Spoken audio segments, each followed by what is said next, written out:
So, ayan guys, for today's video, gagawa tayo ng room tour sa lahat ng aming mga room. Kaya tara, samahan niyo ako. So, for today's video, sasamahan tayo ng aking sisi. Ayan, si Ginang Gardaya. Para sa gawa ang ating room tour. So, let's go! Ayan, ang aming room for 2 days. Dito sa Layo-Layo Beach. So, dito ang ating CR. 210, ayan. Room 210. So, dito naman sila Cindy and Jay. Ito is a feeling. Nawala tong bracelet. Kailangan daw. At ayan, dumating na si Boss Jay sa kwarto. Exit na si Mrs. B. So guys, ito naman ang room 209. Tingnan natin kung anong maabutan. Yung totoo, room 209, staycation ang punta. Akala ko ba mag-swimming kayo? So, ito ang room 208. Oh, medyo makalat din. Oh, ayan.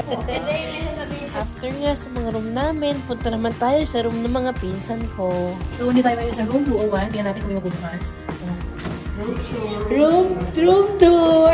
So, wow! Relax sa room ko.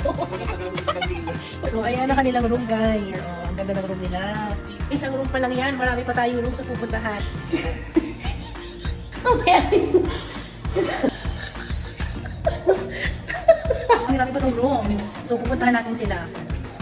Okay. Ayan, pizza ko. So, naman ang room. Ang dami nila. Ang pangmayaman ng room nila, guys. Oh, na maganda. Ayan, pizza ko si Kim. Ayan, yay, yung mga anak niya. So, ito po ang kanilang room. So, next naman is yung isang pang room ng mga pinsan ko. Kay Tito Noli naman na side. So, yung mga yan, is yung magkakapatid. So, kapatid ni Mami lahat yan. Room tour! Hi! Ang dami nila. Hi po! Ganda ng room nyo ha. Ayan. Thanks! So guys, grabe nakapagod din pala mag-room tour. Namin talaga, alam mo, sisipin nyo, 50 packs kami lahat dito sa resort. Kaya talagang napakadami kong room tour na room. Dito na kami sa ground floor.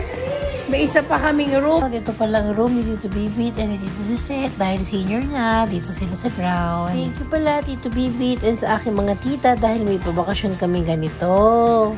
So ayan guys, natapos na natin ang ating room tour at sana po ay gusto niyo. Thank you for watching and